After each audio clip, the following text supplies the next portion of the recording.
Hello दोस्तों, स्वागत है आपका एक बार फिर से मेरे एक नई वीडियो पर। और आज का हमारा जो टॉपिक है वो आधारित है वन्य जीवों की प्रजातियों पर। आज हम बात करेंगे कि जैव विविधता क्या होती है और विभिन्न जातियों का किस प्रकार से वर्गीकरण किया जाता है और यह वर्गीकरण कौन करता है, इसके बारे में आज हम चर्चा करेंगे। ठीक है, तो पहले हम बात करते हैं कि जैव विविधता क्या होती है। ये जो यहाँ पर नाम आ रहा है जैव विविधता, ये क्या होती है इसके बारे में हम पहले बात करते हैं। तो जैव विविधता का मतलब होता है विभिन्न जैव जीव और जातियों में पाए जाने वाले जो विभिन्नता है उसे ही हम जैव विभिन्नता कहते हैं, जैव विविधता कहते हैं।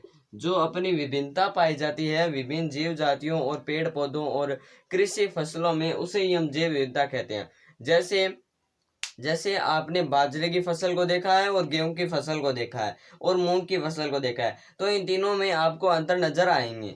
ठीक है, इन तीनों में अंतर नजर आएंगे और इन अंतरों के कारण ही जो ये अंतर है इसको ही हम जैव विविधता कहते हैं, इनको ही हम जैव विविधता कहते हैं। एक बात से और समझिए, जैसे एक कुत्ता है, एक गाय है और एक भैंस है। ठीक है, तीनों है तो तीनों को मिलाएंगे तो उनमें कुछ न कुछ जो गुणों का है वो अंतर दिखेगा और उस अंतर को ही हम जैव विविधता कहते हैं। ठीक है, जैव विविधता सब में होती है, पेड़ पौधों में होती है, जीवों में होती है। ठीक है, जैव विविधता का मतलब है विभिन्न जीवों और पेड़ पौधों में पाए जाने वाले जो विविधता है, जो विभिन्नता है, उसे ही हम जैव विविधता कहते हैं। तो जैव विभिन्नता का मतलब है कि विभिन्न पेड़ पौधों और जीवों में पाए जाने वाले जो विविधता है उसे हम कहते हैं जैव विविधता। अब बात करते हैं कि जो जातियों का वर्गीकरण है, क्योंकि भारत में अनेक प्रकार की जातियां पाई जाती है। जैसे चीता पाया जाता है, हाथी पाया जाता है, घोड़ा पाया जाता है, गधा पाया जाता है। तो इन सब का वर्गीकरण हम किस प्रकार से कर सकते हैं, तो वो वर्गीकरण करता है IUCN। IUCN इसका वर्गीकरण करता है। IUCN का फुल फॉर्म होता है अंतरराष्ट्रीय प्राकृतिक संरक्षण व प्राकृतिक संसाधन संरक्षण। ठीक है, अंतरराष्ट्रीय प्राकृतिक संरक्षण व प्राकृतिक संसाधन संरक्षण। IUCN, नाम तो चार ही है लेटर तो, लेकिन फुल फॉर्म बड़ी है। ठीक है, तो अंतरराष्ट्रीय प्राकृतिक संरक्षण व प्राकृतिक संसाधन संरक्षण। ठीक है, तो ये बात हो गई अपनी कि इनका वर्गीकरण करता कौन है। वर्गीकरण करने के बाद हम पढ़ते हैं कि जो IUCN ने विभिन्न जातियों और विभिन्न जो जीव हैं उनकी जातियों को 6 भागों में बांटा है, वो किस आधार पर बांटा है और कौन से वर्ग में कौन सी जातियां आती है। तो इनको IUCN ने मुख्य रूप से 6 भागों में बांटा है। कितने भागों में बांटा है? 6 भागों में बांटा है। पहला है सामान्य जाति, जो आप मैंने सामने लिख रखे हैं वही है। ठीक है, पहली है सामान्य जाति, दूसरी है संकटग्रस्त जाति, तीसरी है सुभेद्य जाति, चौथी है लुप्त जाति, पांचवी है स्थानिक जाति, छठी है दुर्लभ जातियां। इनमें कौन कौन सी जातियां आती है और किस तरह से आती है वो मैं आपको बताने वाला हूँ। हमने जैव विविधता को पढ़ लिया कि जैव विविधता क्या होती है, कि विभिन्न जीवों और जो है पेड़ पौधे हैं उनमें जो विविधता पाई जाती है उसे हम कहते हैं जैव विविधता। अब हम पढ़ेंगे कि जो ये जातियां हैं इनका 6 प्रकार से वर्गीकरण किया गया है, इनमें कौन कौन सी जातियां आई जाती है। तो पहले देखते हैं कि सामान्य जाति क्या है। तो ये जाति बड़ी ही सरल है, जिनकी संख्या सामान्य है। ये वे जातियां हैं जिनकी संख्या सामान्य है, जिनकी जातियां जीवित रहने के लिए सामान्य मानी गई है। जैसे मानव, गाय, और जो अपना साल का पेड़ होता है वो, जो अपना चीड़ का पेड़ होता है वो। तो ये सब वे जातियां हैं जो जीने के लिए सामान्य मानी जाती है, यानी इनकी संख्या न तो खत्म होने वाली है और न ही ज्यादा है। यानी जो IUCN है वो इन जातियों को इस आधार पर बांटता है कि जिनकी संख्या ज्यादा है उनको किसी श्रेणी में, जिनकी संख्या बहुत कम है उसको किसी श्रेणी में, जो लुप्त हो चुकी है उसको किसी श्रेणी में। इस तरह से उसने उन श्रेणियों को बांट रखा है। तो पहली श्रेणी में सामान्य जाति, जिनकी संख्या सामान्य है, जिनकी संख्या जीने के लिए सामान्य मानी जाती है, उसे हम कहते हैं सामान्य जातियां। इसमें जो जातियां हैं वो लगभग ठीक पाई जाती है, उनकी संख्या बहुत ज्यादा भी नहीं होती है, बहुत कम भी नहीं होती है, सामान्य होती है। ठीक है, बात आती है दूसरी जाति जिसका नाम है संकटग्रस्त जाति। संकटग्रस्त जातियां, ये वे जातियां हैं जो संकट में है, जो लुप्त होने वाली है। ये वे जातियां हैं, ये वे जातियां हैं, ये वे जातियां हैं जो संकट में है, जो संकट में है, जो खत्म होने वाली है, जो खत्म होने वाली है, जो खत्म होने वाली है। अब ये वे जातियां हैं जो संकट में है, यानी ये वे जातियां हैं जो खत्म होने वाली है। इनको जो परिस्थितियां या जो विषम परिस्थितियां या जो इनके प्रतिकूल परिस्थितियां हैं वो अगर वैसी ही रहती है तो ये जल्द ही लुप्त हो जाएगी और इस श्रेणी में आ जाएगी। वो कैसे आएगी वो मैं आपको आगे बताऊंगा। तो संकटग्रस्त जातियां वे हैं जो संकट में हैं, जिनका जो प्रतिकूल परिस्थितियां हैं अगर वो जारी रहती है तो वो जल्द ही लुप्त हो जाएगी, वो इस पूरे पृथ्वी से ही खत्म हो जाएगी। यानी इन जातियों को अभी भी बचाया जा सकता है, अच्छे उपाय करके इनको फिर भी बचाया जा सकता है। अगर आप उदाहरण देखें तो इसका पहला उदाहरण है काला हिरण, पहला उदाहरण है काला हिरण, दूसरा उदाहरण है मगरमच्छ, दूसरा उदाहरण है मगरमच्छ, ठीक है। तीसरा उदाहरण है संगाई जो एक मणिपुरी हिरण है, संगाई, ठीक है। चौथा उदाहरण है भारतीय जंगली गधा, भारतीय जंगली गधा। ये सब संकटग्रस्त जातियों के उदाहरण हैं। तो संकटग्रस्त जातियां वे जातियां हैं जो संकट में है, जो खत्म होने वाली है। यदि इनको प्रभावित करने वाली जो प्रतिकूल परिस्थितियां, जो बुरी परिस्थितियां, जो मतलब बैड सिचुएशंस हैं वो अगर कंटिन्यू रहती है या जारी रहती है तो ये जल्द ही लुप्त श्रेणी में आ जाएगी, इस श्रेणी में आ जाएगी, ठीक है। तो ये हुई संकटग्रस्त जातियों की बात जो कि संकट में है, ठीक है। बात करते हैं सुभेद्य जातियों की। सुभेद्य जातियां क्या है और इन जातियों में कौन सी जो जातियां हैं वो आती है और इसको किस आधार पर बांटा गया है। तो ये वे जातियां हैं जिनकी संख्या कम हो रही है, ये वे जातियां, ये वे जातियां हैं जिनकी जिनकी संख्या निरंतर कम हो रही है, यानी इनकी संख्या कम हो रही है।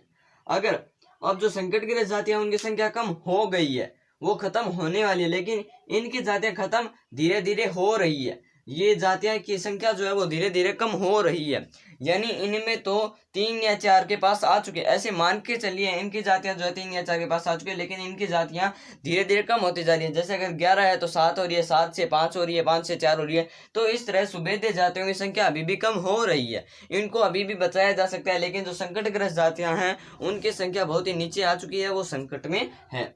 अगर सुभेद्य जातियों के उदाहरण देखें तो इनके उसके उदाहरण बहुत कम है। पहला उदाहरण आता है नीली भेड़, पहला उदाहरण आता है नीली भेड़, दूसरा उदाहरण आता है गंगा नदी की डॉल्फिन, गंगा नदी की डॉल्फिन, गंगा नदी की डॉल्फिन, तीसरा उदाहरण आता है अपना भारतीय हाथी, भारतीय हाथी, तीसरा उदाहरण अपना आता है भारतीय हाथी, ठीक है। तो ये उदाहरण है सुभेद्य जातियों। संकटग्रस्त जातियां तो वे जातियां हैं जो संकट में है, मानकर चलिए इनकी जातियां बहुत कम है, जैसे 50 जातियां, ठीक है, 50 जातियां। और जो सुभेद्य जातियां हैं ये वे जातियां हैं जिनकी संख्या निरंतर कम होती जा रही है, इनकी संख्या तो कम हो गई है, लेकिन ये जातियां सुभेद्य जातियां 200 से 150 आ रही है, 150 से 100 आ रही है, 100 से 50 आ रही है, ऐसे कम होती जा रही है, मतलब अभी कम हो रही है लेकिन इनके कम हो चुकी है, ये अंतर आपको समझना होगा। और जो सुभेद्य जातियों के उदाहरण बताए हैं नीली भेड़, गंगा नदी की डॉल्फिन, भारतीय हाथी, ये सब मैंने आपको इसके उदाहरण बताए हैं, जो याद कर लेना, जो किसी भी एग्जाम में पूछे जा सकते हैं। बात करते हैं लुप्त जाति की। तो लुप्त जातियां वे जातियां हैं जो पूरी पृथ्वी से ही लुप्त हो चुकी है, पूरी पृथ्वी से ही गायब हो चुकी है। लुप्त तो वही नाम आया, गायब हो चुकी है। अब ऐसा नहीं है कि इनको किसी ने किडनैप कर लिया, वो बात नहीं है, ये सब लुप्त ही हो चुके हैं, यानी खत्म हो चुके हैं, अभी ये वापस नहीं आ सकती। उदाहरण के लिए एशियाई चीता, एशियाई चीता और गुलाबी सरवाली, और गुलाबी सरवाली बत्तख, ये इसके उदाहरण हैं। लुप्त जातियां वे जातियां हैं जो इस पूरी पृथ्वी से, पूरे महाद्वीपों से, पूरे द्वीपों से, इस जो पूरी भूमि है इससे लुप्त हो चुकी है। इनको वापस अब लाया ही नहीं जा सकता। संकटग्रस्त को ला सकते थे, सुभेद्य को ला सकते थे, लेकिन लुप्त जातियां वे जातियां हैं जिनको हम वापस ला ही नहीं सकते। ये लुप्त हो चुकी है। उदाहरण के लिए एशियाई चीता और गुलाबी सर वाली बतख, आप गूगल पर सर्च करके देख लेना, इन दोनों को अब हम वापस नहीं ला सकते, ये लुप्त हो चुकी है। ठीक है, तो लुप्त जातियां वे जातियां हैं जो पृथ्वी से गायब हो चुकी है। ठीक है, यानी कहीं नहीं मिलने वाली, आप ढूंढ लेना चाहे। बात करते हैं अगली जाति की जिसका नाम है स्थानिक जातियां। तो ये वे जातियां जो किसी विशेष क्षेत्र में पाई जाती है, किसी विशेष क्षेत्र में पाई जाती है, किसी विशेष क्षेत्र में पाई जाती है, यानी कहीं एक जगह पाई जाती है, किसी विशेष क्षेत्र में पाई जाती है, किसी एक जगह पाई जाती है। ऐसे नहीं कि पूरे क्षेत्र में पाई जाती है। जैसे अगर गाय है तो गाय पूरे भारत में पाई जाती है, ऐसा नहीं है कि कहीं राजस्थान में पाई जाती है, गुजरात में पाई जाती है। ठीक है, सभी जगह पाई जाती है। ठीक है, और लेकिन जो स्थानिक जाति है ना, जो स्थानिक जाति ये किसी विशेष स्थान पर पाई जाती है, ये किसी विशेष स्थान पर पाई जाती है। जैसे अंडमानी चील, अंडमानी चील, निकोबारी कबूतर, अंडमान और निकोबार जो अपने द्वीप हैं उनके बारे में बात हो रही है। निकोबारी कबूतर, अंडमानी चील, निकोबारी कबूतर, अरुणाचल प्रदेश के मिथुन, ये सब क्या हैं? ये सब स्थानिक जातियां हैं जो किसी विशेष स्थान में पाई जाती है। अब ये जो अंडमानी चील है ना, ये सिर्फ अंडमान में ही पाई जाती है। जो निकोबारी कबूतर है ये सिर्फ निकोबार में ही पाया जाता है और कहीं नहीं पाया जाता। तो स्थानिक जातियों का मतलब है कि वे जातियां सिर्फ वहीं पर ही पाई जाती है और कहीं पर नहीं पाई जाती है। बात करते हैं अपनी जो अंतिम जाति है दुर्लभ जाति की, उसकी। तो दुर्लभ जाति का मतलब है कि इन जातियों की संख्या बहुत कम है, बहुत कम है, बहुत कम है, या सुभेद्य है, या सुभेद्य है, या सुभेद्य। ठीक है, तो ये वे जातियां हैं जिनकी संख्या बहुत कम है और सुभेद्य हैं। दुर्लभ जातियां बहुत ही कठिनता से पाई जाती है, यानी बहुत ही कठिनता से एक या दो पाई जाती है। और जो मैंने अपने भारत में जो सारी जातियां हैं, मान लीजिए कोई भी जाति है, जैसे गाय है, कुत्ता है, बकरी है, ऊंट है, तो ये सब जातियों का जो वर्गीकरण है इन 6 भागों में किया जाता है। सामान्य जाति, संकटग्रस्त जाति, सुभेद्य जाति, लुप्त जाति और स्थानिक जातियां और दुर्लभ जातियां। ठीक है, लेकिन जो लुप्त जातियां हैं वो अभी वर्तमान में जीवित नहीं है। लुप्त जातियां जो है वो लुप्त हो चुकी है, वो अब वापस नहीं आ सकती। अब इसका जो सबसे ज्यादा देखे जाने वाला जो उदाहरण मैं आपको बता सकता हूँ वो है डायनासोर। अब आप क्या डायनासोर देखते हैं? नहीं, वो लुप्त हो चुका है, तो वो इसमें आ सकता है। ठीक है, वो इसमें आ सकता है, लेकिन यहाँ पर सिर्फ भारत की बात हो रही है, इसलिए मैं यहाँ पर इन उदाहरणों की बात करूंगा, गुलाबी सर वाली बतख और एशियाई चीता। अब जो हमारी, एक बार फिर से रिपीट कर लेते हैं कि जो सामान्य जातियों का जो वर्गीकरण है वो किसके द्वारा किया जाता है? वो किया जाता है कुल इनको 6 भागों में बांटा जाता है। कितने भागों में बांटा जाता है? 6 भागों में इन जातियों को बांटा जाता है। और जैव विविधता जो ये नाम आया है, इसको मैंने आपको बता दिया है कि जो विभिन्नता है, जो विभिन्न जीवों में विविधता पाई जाती है, उसे हम जैव विविधता कहते हैं। जैसे आप 3 फसल लेना और तीनों की तुलना करना, किसी में कुछ अलग होगा, किसी में कुछ अलग होगा, तो उसको हम जैव विविधता कहते हैं। बहुत ही सामान्य सा उदाहरण मैंने आपको बताया है। और इन जातियों को हम 6 भागों में बांट सकते हैं। पहला अपना है सामान्य जातियां। सामान्य जातियां वे जातियां आती है जो जीने के लिए सामान्य मानी जाती है, यानी जिनकी संख्या न तो कम है, ज्यादा हो सकती है, ज्यादा हो सकती है लेकिन कम नहीं है, तो वे जातियां आती है सामान्य जातियों में। संकटग्रस्त जातियों में वे जातियां आती है जिनकी संख्या बहुत कम हो चुकी है, जिनको बचाव की जरूरत है। यदि इनको जो मतलब मारने वाली जो परिस्थितियां या जो प्रतिकूल परिस्थितियां जारी रहती है, तो यह जल्द ही लुप्त श्रेणी में आ जाएगी। बात करते हैं सुभेद्य जाति की। सुभेद्य जाति का मतलब है कि जो जातियां जिनकी संख्या निरंतर कम हो रही है, यानी कम हो रही है, हुई नहीं है, हो रही है धीरे धीरे, तो वो जातियां आती है सुभेद्य जाति में। बात करते हैं लुप्त जाति की, मतलब लुप्त हो चुकी, लुप्त हो चुकी। स्थानिक जातियां जो किसी विशेष क्षेत्र में पाई जाती है, जो किसी विशेष क्षेत्र में पाई जाती है। जैसे अंडमान में एक चील पाई जाती है जिसे हम अंडमानी चील कहते हैं। जो राजस्थान में जो रेगिस्तानी थार, जो रेगिस्तानी जहाज कहलाता है, अपना ऊंट, उसे हम मान सकते हैं कि वो राजस्थान में मुख्यतः ज्यादा पाया जाता है, इसीलिए हम उसे कह सकते हैं। समझने के लिए देख सकते हैं कि जो ऊंट वहीं पर पाया जाता है, तो उसको हम समझने के लिए सिर्फ कह सकते हैं। दुर्लभ जातियां वे जातियां जिनकी संख्या बहुत कम है। ठीक है, तो आज का हमारा जो टॉपिक था जैव विविधता और जातियों का वर्गीकरण, वो हमने कर लिया। IUCN की फुल फॉर्म मैंने आपको बताई थी, अंतरराष्ट्रीय प्राकृतिक संसाधन संरक्षण एवं पर्यावरण संरक्षण, नहीं, अंतरराष्ट्रीय प्राकृतिक संरक्षण एवं प्राकृतिक संसाधन संरक्षण। ठीक है, तो धन्यवाद दोस्तों, मिलते हैं अगली वीडियो में।